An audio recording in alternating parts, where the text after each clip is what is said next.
2024 সালের নভেম্বরে হবে যুক্তরাষ্ট্রের প্রেসিডেন্ট নির্বাচন। ঘনিয়ে আসছে সময়, কিছুদিনের মধ্যেই শুরু হবে রাজনীতির মাঠের লড়াই। প্রচারণায় ব্যস্ত হয়ে পড়বেন প্রার্থীরা। এবার ক্ষমতা কি ডেমোক্র্যাটদের হাতেই থাকবে, নাকি রিপাবলিকানরা ক্ষমতার মুকুট ফেরাতে পারবে, তা নিয়ে চলছে হিসাব নিকাশ।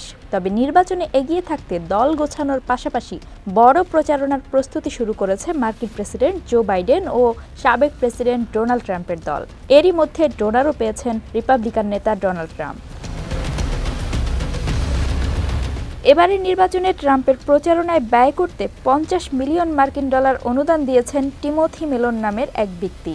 ব্রিটিশ গণমাধ্যম বিবিসির এক প্রতিবেদনে জানানো হয়েছে, গত 31 মে সাবেক প্রেসিডেন্ট ট্রাম্পের হাতে অনুদানের অর্থ তুলে দেন 81 বছর বয়স্ক যুক্তরাষ্ট্রের বিলিয়নিয়ার মেলন। তবে এই বিষয়ে জানতে বিবিসির পক্ষ থেকে যোগাযোগ করা হলেও সাড়া দেননি তিনি।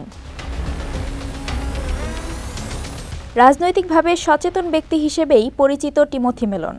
বিভিন্ন সময় বিভিন্ন রাজনৈতিক নেতা ও দলকে বড় অঙ্কের অর্থ অনুদান দিয়েছেন তিনি। বিশেষ করে রক্ষণশীল দলের প্রার্থীদের প্রতি সমীহ আছে তার, যে কারণে রিপাবলিকানদের সমর্থন জোগাতে দলটির বিভিন্ন কমিটিতে অর্থের যোগান দিয়ে থাকেন তিনি। তবে ডেমোক্র্যাটদেরও তিনি অনুদান দেন বলে জানা যায়। নিউ ইয়র্কের প্রগতিশীল প্রতিনিধি আলেকজান্দ্রিয়া ওকাসিও-কর্টেজের 2018 সালের নির্বাচনের প্রচারণায় $2,700 দিয়েছিলেন টিমোথি মেলন। অতি সম্প্রতি মেক্সিকো সীমান্তে প্রাচীর নির্মাণে সাহায্য করতে টেক্সাসের গভর্নর গ্রেগ অ্যাবটকে $53 মিলিয়ন অনুদান দেন তিনি। 2010 সালে বিতর্কিত অভিবাসন বিরোধী বিল SB 1070 রক্ষার আইনি খরচ মেটাতেও অ্যারিজোনা রাজ্যে প্রায় $15 লাখ অনুদান দিয়েছিলেন এই ধনকুবের। এছাড়াও বিভিন্ন সময়ে বিভিন্ন সামাজিক কর্মকাণ্ডে তার অনুদানের বিষয়টি বারবার সামনে এসেছে।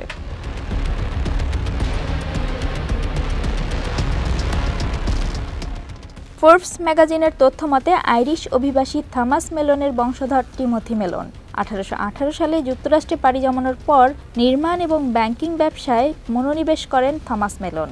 আর যুক্তরাষ্ট্রের অর্থমন্ত্রী ছিলেন টিমোথি মেলনের দাদা অ্যান্ড্রু। কানেকটিকাটের সমৃদ্ধশালী পরিবারে টিমোথি মেলন জন্মগ্রহণ করেন 1942 সালে। তিনি পড়াশোনা করেছেন ইয়েল বিশ্ববিদ্যালয়ের নগর পরিকল্পনা বিষয়ে। 1981 সালে রেলের সরঞ্জামাদি উৎপাদন, জ্বালানি ও পরিবহন সম্পর্কিত একটি প্রতিষ্ঠান গড়ে তোলেন তিনি, যার নাম দেন গিলফোর্ড ট্রান্সপোর্টেশন ইন্ডাস্ট্রিজ। এছাড়া চালিয়ে যান পারিবারিক নির্মাণ খাতের ব্যবসাও। 1998 সালে দেউলিয়া হওয়া প্যান অ্যাম নামের এয়ারওয়েজ প্রতিষ্ঠান কিনে নেন তিনি। এরপর ব্যবসায়িক আগ্রহ থেকে বাণিজ্যিক ফ্লাইটের দক্ষ পাইলট হিসেবেও গড়ে তোলেন টিমোথি মেলন। বর্তমান সম্পদের মূল্য $14 বিলিয়ন।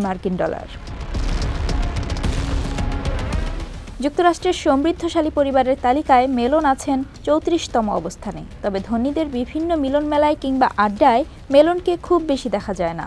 বলতে গেলে অনেকটা নিভৃতচারী ধরনের মানুষ তিনি। এখন বসবাস করছেন ওয়াইমিং রাজ্যে, যদিও বরাবরের মতো আড়ালেই থাকেন ট্রাম্পের সবচেয়ে বড় এই ডোনার।